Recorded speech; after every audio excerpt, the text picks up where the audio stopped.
Hey guys. I don't know what happened there. Let's try that again. Hey guys. Something a little more normal and in my regular vocal range. I'm so sorry. Clearly I've got a frog or something going on there. Anywho, so welcome to the very first Facebook Live of 2019. I can't believe it's 2019. It seems like, oh, my husband joined. That was so sweet of you, dear. It seems like, I don't know, it was just 2018 yesterday. But no, anyway, it's funny because I was just having this conversation with somebody. I feel like when you're young, the years just kind of like crawl by. They don't really go by very quickly. But when you're older, it's like they are flying by, and you blink your eye and the year's over. I know we just moved into this house in February, and I can't believe like it's almost February. I've almost lived here a year. But anywho, so anyway, welcome to the first live of 2019. Just make sure that my phone is on silent. It is. Sometimes I forget that. Okay, so tonight we are talking dairy. And so this is a two-parter. If you haven't read the blog yet, somewhere around your screen, the blog is posted. So click that link and read the blog after you finish watching the video. So this is going to be a two-part series, right? So this first part, we're going to hit on some things about dairy. Next week, we're really going to dive into the rest of dairy. I really intended this to be like a one thing, but as I got writing on the blog, it just got longer and longer and longer and longer. So I was like, you know what? This is going to be a two-part because I don't want to kill myself and everybody's eyes trying to read it. And I also don't want to drone on for hours and hours on Facebook Live because nobody wants to watch that. Okay, so let's talk dairy. Dairy is one of those funny things, right? Because it's one of those, you either have this love or this hate relationship with dairy. So I can talk to somebody and they are like a dairy fanatic. They love their meat or their cheese. They love their cheese. They love their milk, or they love their yogurt. And then I have other people that when I talk to them, they're just like, I can do without it. It's not really a big thing. Or then there's people, when I say dairy, their immediate thoughts go to milk, right? They don't think about cheese. They don't think about yogurt. They don't think about butter. It's just milk. So dairy is, because I'm going to talk about a whole bunch of things of why dairy isn't good for you tonight. So let's just quickly talk on a few things of why dairy is good. So dairy is high in calcium. It's high in protein, so it's a good source of protein. So it does have fats. A lot of them are saturated fat depending on what percentage you're using, right? So if you're using milk, if it's like a full fat milk, you're gonna have a lot of saturated fat in the milk. If it's like 1%, 2%, or even skim milk, it's obviously going to have a lot less because it's much watered down. If you talk of dairy in terms of yogurt or kefir, so you're getting a lot of probiotics and fermented foods and things like that in there. If you talk about dairy in terms of ice cream, there's really no benefits other than it tastes amazing. It makes you feel good afterwards. So that's kind of really it. There really aren't a lot of benefits to dairy. But there are a lot of downsides to dairy. And so I'm not here to tell you guys what to do. All I'm here to do is to give you the information that you need to make an informed decision as to what you choose to put into your body. If you were like me, you were probably raised as a milk drinker, unless you're lactose intolerant and learned very early on that you're lactose intolerant. Whenever I sat down for dinner, I had a glass of milk. That's what we were told to drink. We weren't allowed to drink water or juice or anything like that. It was milk. So we would sit at the dinner table and we had milk. And when I had my own children, that is exactly what I did with them, is I would make them drink their cup of milk before they were allowed to leave the table because I wanted to make sure they got their calcium in. The things I wish I had known. So we're going to talk about a couple of things that you should probably consider before you sit down and have the glass of milk, the stick of butter, the ice cream, the yogurt, or anything like that. And now, again, unless you're vegan or plant-based, all things in moderation. So if you consume milk, I'm not saying you can't ever have milk, but maybe just kind of throttle back a little bit and have it in moderation, save it for a treat or something like that. And then obviously if you're vegan or plant-based, those of us just don't eat milk or eat dairy products of any kind. Okay, so let's talk about the first one. Let's talk about lactose intolerant. So I feel like my chair is making a funny noise. I feel like a lot of people think that lactose intolerant isn't as common as it really is, right? So when lactose, let's kind of define this, what it is. So lactose is a sugar in dairy. And so your body requires an enzyme called lactase to actually break down that, that sugar, break it down in the body so that your body can process it appropriately. And so if you are lactose intolerant, that means that you lack the enzyme lactase and dairy just kind of runs right through you. Everybody tends to have a little bit, if you're lactose intolerant, everybody tends to have a little bit of a different reaction to dairy. Some people will have it and be on the pot in seconds. Some people will just have a little bit of gas. Some people have a little, tummy rumbling. Some people will have diarrhea an hour or two later. So everybody's reaction is a little bit different. And a lot of people are actually more lactose intolerant than they think that they are. Let me say that again. There's actually more people that are lactose intolerant than many think that there are. And you might actually be lactose intolerant and just have no idea. Because if you have a delayed reaction to lactose, or your body's just really struggling to break down the milk and the milk sugar,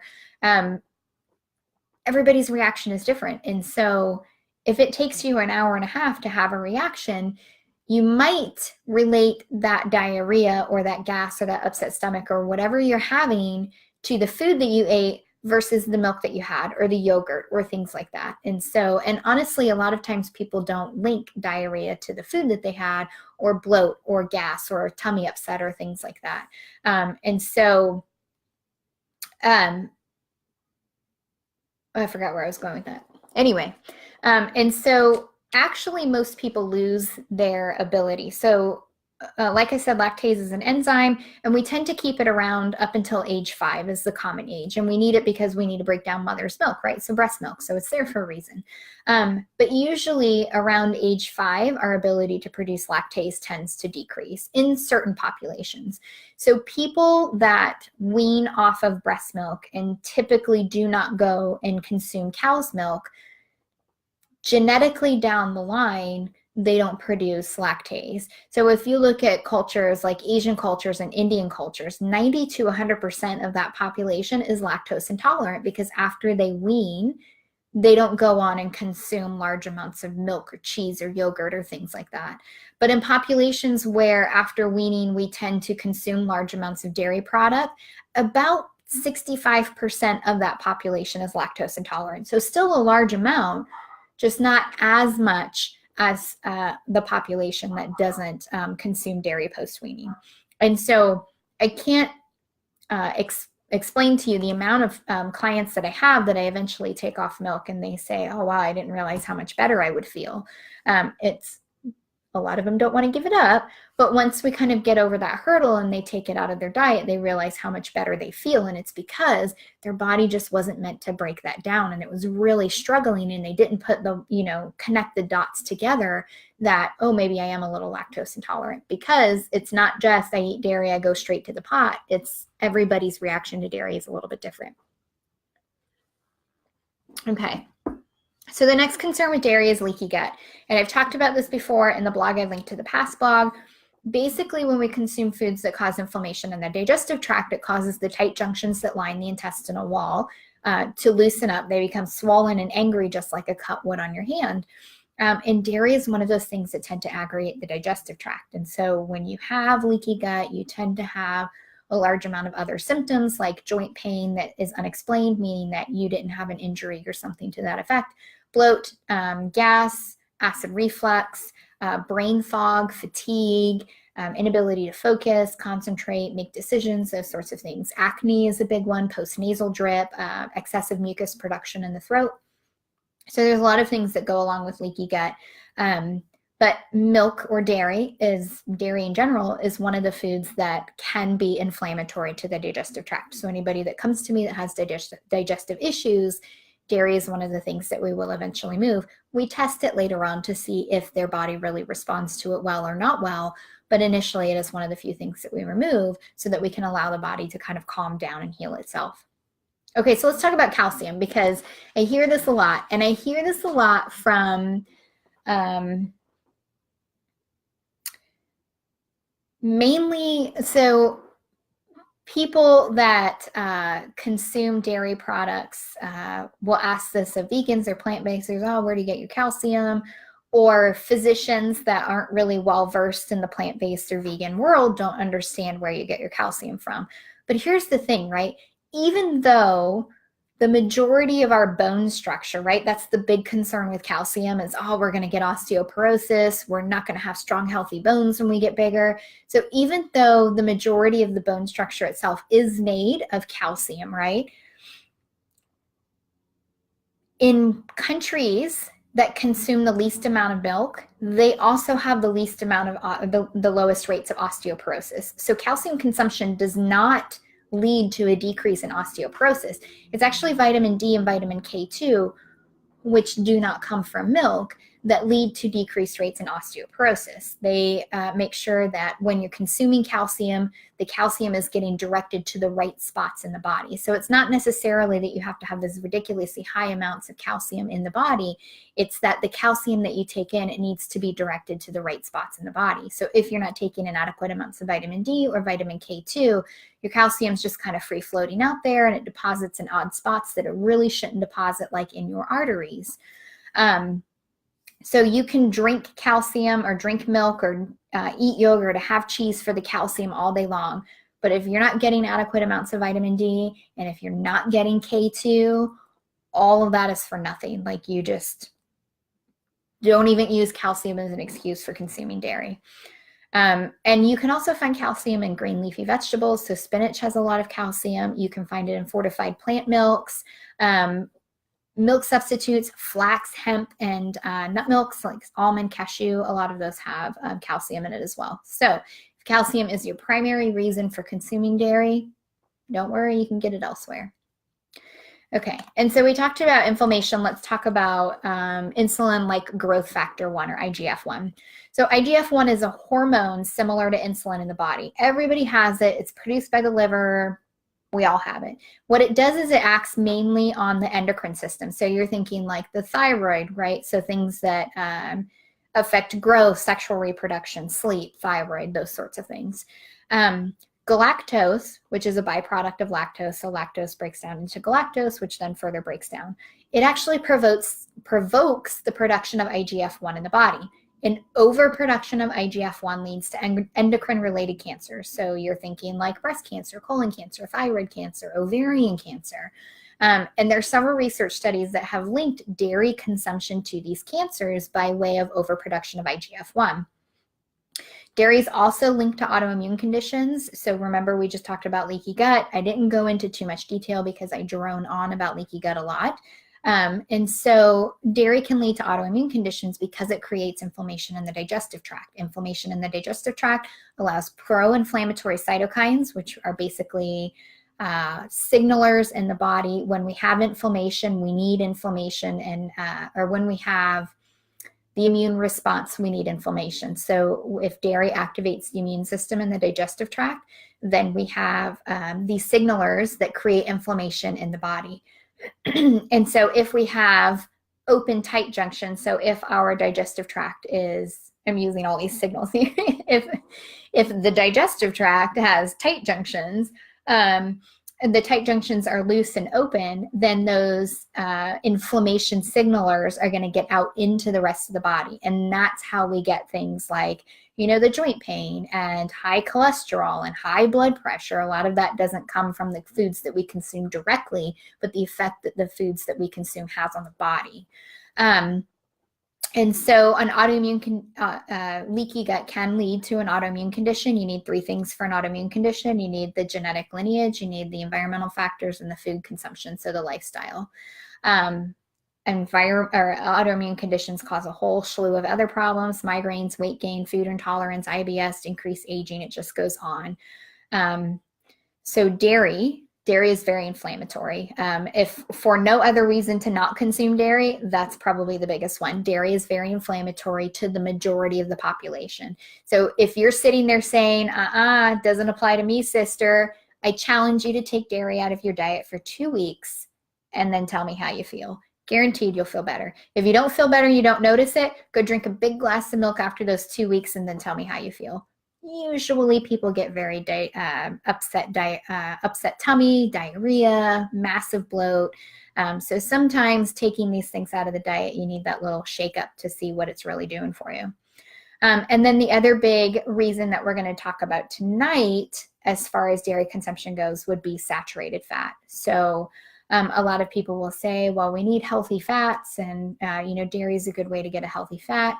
I would challenge you to say that I don't really feel that saturated fat is a healthy fat, and I've talked about that in the past for a couple of reasons. So if you carry the FTO gene, which is the obesity gene, saturated fat can cause that gene to express, which means that regardless of what you do, diet and exercise, if that gene is flipped on, if that switch is flipped, you're going to have a harder time losing weight than the majority of the population. And so saturated fat is one of those things that can cause the gene to flip on.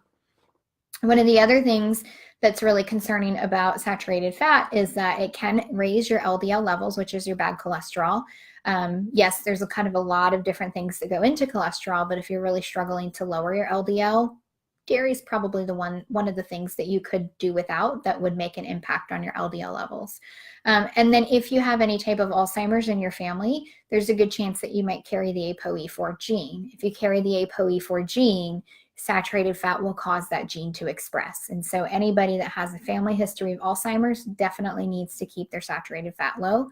I'm an ApoE4 carrier. My husband is an ApoE4 carrier. We could deduce that just by lineage. So his grandmother died of complications from Alzheimer's. My grandfather died of complications from Alzheimer's. But we also both had genetic testing, and we are carriers of we carry copies of the ApoE4 gene, which means saturated fat needs to be low because it can express that. And dairy is laden with saturated fat. So that's all we're going to cover tonight. We talked about lactose intolerant. It's more out there in the population than people think. About 65% of Americans are lactose intolerant. They just don't know it. Your body learns to adapt to certain things. If you take dairy out for a couple of weeks and you try to have a big glass of milk after those 2 weeks, guarantee you're going to know right away whether you're lactose intolerant or not. And then, like I said, everybody kind of reacts to dairy differently. So one person's lactose intolerant might be, I've got a touch of milk on my tongue, I'm immediately having diarrhea. Somebody else's lactose intolerant might be, my stomach's just a little upset, or it's a little grumbly, or I'm having a little burping. So everybody reacts differently to everything. So just because you may not have run to the bathroom diarrhea after you have any type of dairy does not mean that you're not lactose intolerant. Dairy is very inflammatory to the body. We talked about leaky gut and IGF-1. And so dairy causes a production of an overproduction of IGF-1 in the body, which leads to endocrine-related cancers, leaky gut, autoimmune diseases. And then once we have the inflammation in the body, you're looking at other things like migraines, brain fog, inability to focus or concentrate, itching in the ear canal, itching in the throat, inability to lose weight, insulin resistance, joint pain that's unexplained, meaning you didn't, bang your knee on the table earlier today, headaches, the list just goes on.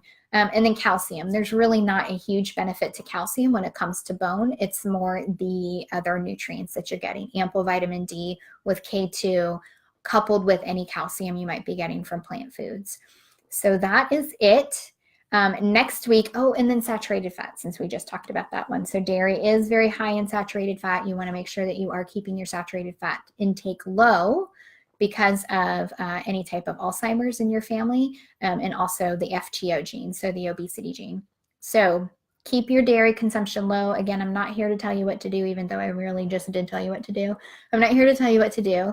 I'm just here to inform you. So next week, next Tuesday, same time, same bat channel, we are going to go over the second half of this monster anti-dairy campaign. which is not really an anti-dairy campaign. I probably shouldn't say that.